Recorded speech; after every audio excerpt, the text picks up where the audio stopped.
लगातार मार्केट के एक्सपर्ट से हम आपकी बातचीत करवा रहे हैं और इन तमाम स्तरों पर आपको क्या करना चाहिए इस पर आपको एनालिसिस भी बता रहे हैं। मार्केट चैट में अब हमारे साथ जुड़ गए हैं आईसीआईसीआई डायरेक्ट के head strategy Vinod Karki. Vinod, good morning, स्वागत है आपका ईटी नाउ स्वदेश पर। अपना समय देने के लिए आपका शुक्रिया। लगातार हम देख रहे हैं कॉर्पोरेट्स का मुनाफा जो है वो बढ़ता हुआ दिख रहा है, अर्निंग सीजन भी प्ले आउट होते हुए दिख रहे हैं और बाजार की चाल जो है एक दिन चढ़ती है एक दिन गिरती है।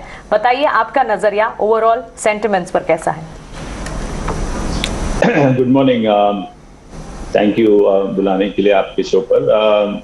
ये आपने जैसे कहा कि जो कॉर्पोरेट प्रॉफिट जो साइकिल है जो 2020 में बॉटम आउट हुई थी, लगभग 2% प्रॉफिट टू जीडीपी के नीचे चला गया था, वो अब करीब 4.5% प्रॉफिट जीडीपी पे आ गया है। और जो फोरकास्ट भी आप देखें तो 15, 16, 17% के रेंज में निफ्टी की अर्निंग्स ग्रोथ है और जो मिड कैप स्मॉल कैप में थोड़ी ज्यादा है, इससे ज्यादा, बिकॉज उनको ज्यादा इम्पैक्ट हुआ था कोविड का, तो वहां पर उछाल भी ज्यादा दिख रहा है। और ये देखना है कि ये पॉसिबल है कि नहीं, बिकॉज हमने देखा था कि 2014 से लेकर 2020 के बीच में एक अर्निंग्स रिसेशन जिसको कह सकते हैं वो आया था, जहां पर अर्निंग्स ग्रोथ बिल्कुल नहीं थी, लगभग लो सिंगल डिजिट में था वो नंबर, और हर साल जो फोरकास्ट किया जाता था वो डिसअपॉइंट होता था और अर्निंग्स ग्रोथ बिल्कुल स्टैग्नेट हो गई थी इस पीरियड में। तो इसके बाद जो हमने देखा कि एक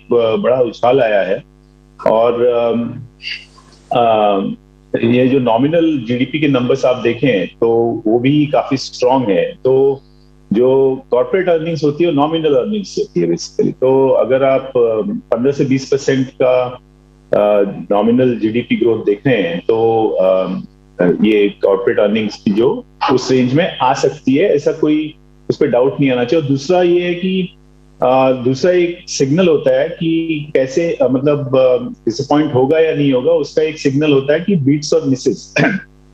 जो करंट क्वार्टर में जो नंबर्स आ रहे हैं, अगर ज्यादातर मिस हो रहे हैं जो एस्टिमेट्स थे, तो इससे अंदाजा लगा सकते हैं कि फॉरवर्ड में जो एस्टिमेट किया गया है वो थोड़ा ऑप्टिमिस्टिक है और डिसअपॉइंट कर सकता है। बट वैसा कुछ नहीं दिख रहा है, वो इवनली है और इनफैक्ट कुछ हद तक बीट्स ज्यादा है मिसेस से ओवरऑल बेसिस पे। बट कहीं पर मिस है कहीं पर बीट है, वो तो होता ही है, बट ओवरऑल बेसिस पे बीट्स ज्यादा है। तो इससे क्या हो रहा है कि जो अर्निंग्स बेस आफ्टर, मतलब आप समझ लीजिए 6-7 साल का जो अर्निंग्स ड्रॉट था, रिसेशन था, उसके बाद एक्सपांड होने लगा है। और साथ ही जो इंटरेस्ट रेट्स और लिक्विडिटी ग्लोबल सेंट्रल बैंक जो टाइटन कर रहे हैं, उसके वजह से वैल्यूएशन डिप हो रहा है, स्टॉक प्राइसेस करेक्ट हो रहे हैं। तो इन दोनों का नतीजा ये हो रहा है कि जो वैल्यूएशंस रीजनेबल होते जा रही हैं। तो आपका जो फॉरवर्ड पीई है अभी करीब 18 के आसपास आ गया है, जो अक्टूबर लास्ट ईयर 23 के आसपास था। तो इन अ नटशेल अगर मैं कहूं तो अर्निंग्स बेस बढ़ रहा है बिकॉज नॉमिनल ग्रोथ बढ़ रही है, इन्फ्लेशन हेल्प करता है नॉमिनल ग्रोथ को, तो वो बढ़ रहा है। और वैल्यूएशन जो काफी हाई हो गया था वो स्पेशली आप देखें तो इंडस्ट्रियल्स और फाइनेंशियल्स, ये दो स्पेसेस में काफी रीजनेबल है। कुछ हद तक जो ग्रोथ स्टॉक जो वहां बहुत ज्यादा ऑप्टिमिज्म था वहां पर अभी भी थोड़ा हाई है, बट वो करेक्ट हो रहा है। तो ये हमारा ओवरऑल व्यू है अगर आप अर्निंग्स और वैल्यूएशन के एंगल से देखें। विनोद, पहले तो बहुत शुक्रिया, आप ईटी नाउ स्वदेश को समय दे रहे हैं। अब मार्केट के अंदर ना ये बात हमेशा से चलती रहती है कि बाजार देखिए बहुत करेक्ट हो गया, अब क्या एक फेस की इन्वेस्टमेंट हमको करनी चाहिए कि नहीं करनी चाहिए, बहुत चर्चा है हाँ इन्वेस्टर्स के बीच में कि कम से कम अगर हम 3 फेसेस में पैसा लगा रहे हैं तो क्या पहले फेस का समय आ गया बाजार में पैसा लगाने का? ये क्वेश्चन मेरा भी है और इसके बाद जवाब आपके पास है। मान लीजिए मेरे को 3 फेज में पैसा लगाना है तो मैं एक फेज का पैसा मार्केट में लगा सकता हूं क्या? मैं एसआईपी नहीं लगाता, मैं मार्केट में जब भी फॉल आता है उसका वेट करता हूं और उसके बाद से उसके अंदर इन्वेस्ट करता हूं। मैं कुछ ऐसा इन्वेस्टर हूं। तो क्या एक फेज का पैसा लगाने का समय है? हाँ, तो ये बहुत इंपॉर्टेंट क्वेश्चन है एवरी इन्वेस्टर के लिए, क्योंकि जस्ट बिकॉज मार्केट गिर रहा है अगर आप लेते हो और वो और गिरता रहता है तो वो आपके लिए आउटकम बहुत अच्छा नहीं निकलता है उसमें।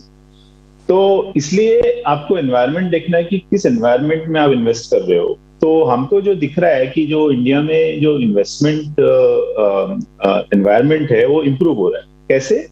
अगर आप देखें जो ग्रॉस फिक्स्ड कैपिटल फॉर्मेशन बोलते हैं या जो इन्वेस्टमेंट रेट बोलते हैं, वो करीब एक डेकेड से डाउन ट्रेंड में थी, और हमको वो पहला ट्रेंड दिख रहा है कि जो ऊपर जा रहा है। देखिए, ग्रॉस फिक्स्ड कैपिटल फॉर्मेशन का दो मेजर जो पार्ट्स होते हैं, वो होता है पहला तो जो इंडस्ट्रियल कंपनीज की केपेक्स, और दूसरा होता है रियल एस्टेट। और उसके अलावा गवर्नमेंट का केपेक्स तो होता ही है, और जो गवर्नमेंट की कंपनीज होती है उनका भी केपेक्स होता है। तो गवर्नमेंट तो अपनी तरफ से जितना जोर लगा सकती है वो लगा रही है, हमने देखा हुआ है वो ट्रेंड में। और हमको क्या दिख रहा है कि करीब 8-9 साल के बाद रियल एस्टेट, जो बहुत बड़ा कंपोनेंट है इन्वेस्टमेंट साइकिल का, वो इम्प्रूव होता है। और रियल एस्टेट में ऐसा है कि इसका काफी मल्टीप्लायर इफेक्ट होता है अक्रॉस अदर सेक्टर। जो एंसिलरी कंपनीज होती हैं, बिल्डिंग मटेरियल होती हैं, जो वेजेस होते हैं of informal workers, bank finance, तो उसका एक मैसिव मल्टीप्लायर इफेक्ट होता है। तो इस एनवायरनमेंट में, अगर इस एनवायरनमेंट जहां इन्वेस्टमेंट साइकिल और क्रेडिट साइकिल बॉटम आउट के ऊपर जा रही है, इस एनवायरनमेंट में अगर मार्केट करेक्शन होता है, मेरे हिसाब से जो आप बोल रहे हो कि 2 या 3 या 4 ट्रांचेस में आप सोच रहे हो, तो उसमें जरूर लगाना चाहिए। बिकॉज एनवायरनमेंट ऐसा कोई सिग्नल नहीं दे रहा है हमको कि जो कोर इंडस्ट्री है वो नीचे जा रही है ना। तो क्रेडिट ग्रोथ है, इंडस्ट्री ग्रोथ है, रियल एस्टेट साइकिल, ये सब जो करीब 8-9-10 साल के बाद पावर सेक्टर, ये जो टेलीकॉम सेक्टर, जो जिन्होंने पिछले साइकिल में मैसिव इन्वेस्टमेंट्स और ग्रोथ और वैल्यू क्रिएशन किया है, वो रिवर्ट हो रही है। एनर्जी हो गया, तो ये कोर सेक्टर्स जो है उसमें इंप्रूवमेंट है, ग्रोथ है।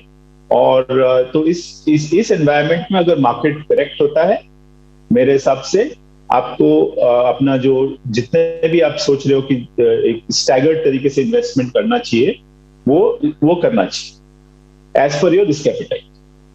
राइट। अब बात बिल्कुल आपने वही बताई। एक्चुअली जो मार्केट में इस समय लोग सोच भी रहे हैं कि थोड़ा सा अभी लगाया जाए, बाजार के अंदर थोड़ा और गिरावट आने की गुंजाइश है, ये बात आप भी मान रहे हैं। अगर आती है तो फिर और लगाया जाए, क्योंकि आपने जो एक बेस बताया वो बहुत इंटरेस्टिंग है कि जो कोर सेक्टर है वहाँ पे अच्छी ग्रोथ है, वहाँ पे कहीं भी ऐसा नहीं है कि मेजर क्रैक है या कहीं हम मंदी की तरफ जा रहे हैं, ऐसा नहीं दिख रहा। और कोर सेक्टर अगर ग्रोथ करेगा तो फिर आपका पैसा वापस आ ही जाएगा, डबल होके या ट्रिपल होके, जैसे भी आगे ग्रोथ आनी होगी।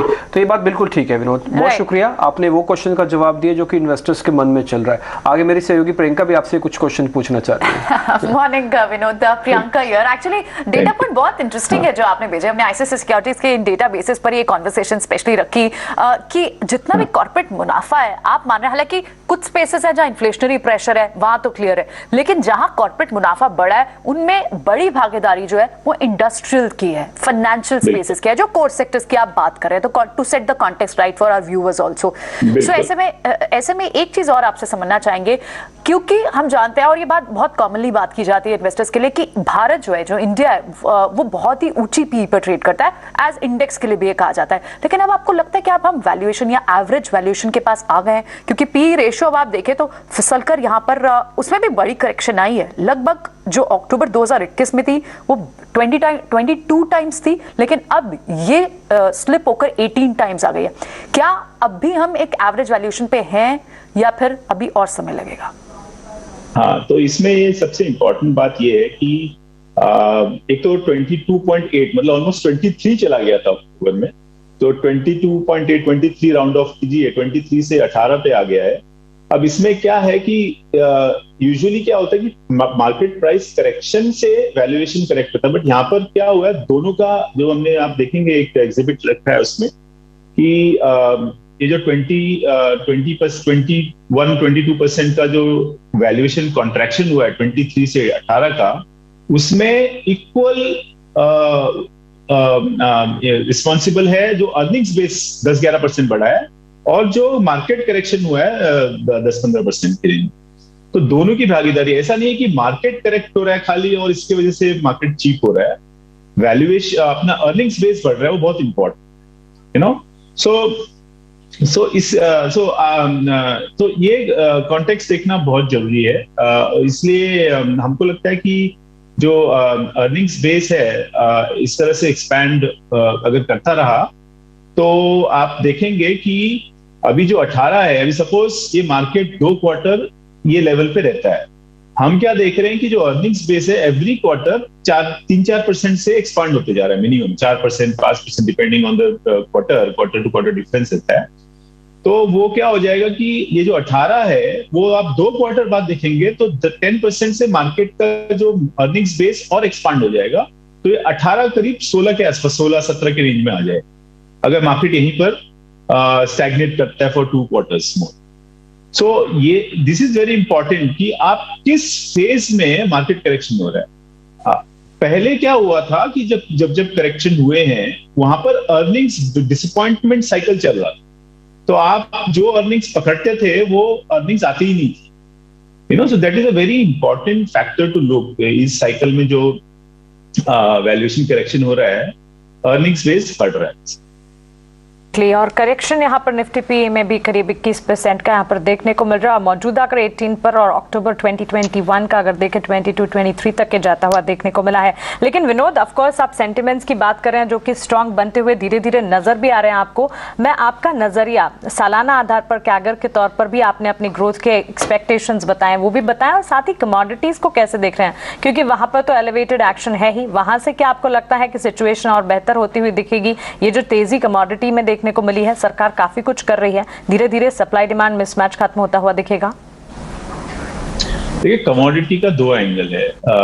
एक तो जो कमोडिटी प्राइस मतलब कमोडिटी मैन्युफैक्चरर्स हैं या कमोडिटी प्रोडक्ट मैन्युफैक्चरर्स हैं, वो उनका जो होलसेल प्राइसेस है वो आप WPI में देखिए वो कंटिन्यूसली डबल डिजिट है। इसलिए क्या हो रहा है कि इनको विंडफॉल रियलाइजेशन मिल रही है। ये जो सेक्टर्स हैं जो कमोडिटी मैन्युफैक्चर करती हैं, तो गवर्नमेंट भी वो एंगल से देखती है कि मतलब थोड़ा प्राइस इन्फ्लेशन को टेम किया जाए, तो उस चक्कर में थोड़ा उनका जो प्रॉफिट साइकिल बहुत ज्यादा बढ़ रहा था वो थोड़ा सा वहां पर थोड़ा स्टैग्नेशन आ सकता है। तो बट उसका दूसरा एंगल ये आप देखिए कि ये जो गवर्नमेंट्स और सेंट्रल बैंक्स ग्लोबली जो कर रही हैं, एक्शन ले रही हैं, आप देखेंगे कि पिछले कुछ महीनों से कमोडिटी प्राइसेस एक्चुअली स्टैग्नेट होने शुरू हो गए और कुछ हद तक नीचे भी आने लग गए हैं मेटल्स में और। तो क्या है कि जैसे मैंने कहा कि ये अर्निंग्स बेस बढ़ रहा है, अब 2 क्वार्टर आगे जाएंगे तो अगर कमोडिटी प्राइसेस इसी रेंज में रहती हैं तो उनका बेस इफेक्ट आने लगेगा, बिकॉज लास्ट ईयर जो second half of the year में से कमोडिटी प्राइसेस स्पाइक होने लगे थे, फिर वो यूक्रेन का क्राइसिस आया, और तो जैसे से आप आगे जाओगे अगले 6-7 महीने में आपका बेस इफेक्ट आने लगेगा। और इस चक्कर में इन्फ्लेशन भी जो है, अगर यहाँ से कमोडिटी प्राइसेस बहुत ज्यादा नहीं बढ़ती, जो मुश्किल लगता है बिकॉज कि वो बढ़ जाएं, क्योंकि जो ग्लोबल सेंट्रल बैंक्स गवर्नमेंट्स का जो एक्शन है वो काफी हद तक है फोकस्ड है कि इन्फ्लेशन, और उसका नतीजा दिख रहा है। आप देखिए कि ऑयल प्राइसेस हो गए, मेटल प्राइसेस हो गए, ये थोड़ा कुछ महीनों से स्टैग्नेट करना शुरू हो चुके हैं। और जिसने ये ट्रिगर किया था वो क्राइसिस, वो तो लोग भूल ही गए हैं कि यूक्रेन का जो रशिया का जो क्राइसिस, जो वॉर एक्ट हुआ था, वो धीरे धीरे एक लोकलाइज कॉन्फ्लिक्ट हो गया है। मतलब जो ग्लोबल लेवल पे जो वॉर होने की बात कर रहे थे वो अब कम ही मतलब सुनाई में देता है, वो धीरे धीरे फेड होते जा रहा है, एक लोकल कॉन्फ्लिक्ट होते जा रहा है। वो जो ग्लोबली हमने देखा कई जगहों पे लोकल कॉन्फ्लिक्ट चलते हैं। तो धीरे धीरे, और रशिया भी आप देखिए जिस कंट्री को सबसे ज्यादा इंपैक्ट होना चाहिए, वहां की करेंसी सबसे ज्यादा बाउंस की है, सो मुझे लगता है कि कुछ हद तक ये थोड़ा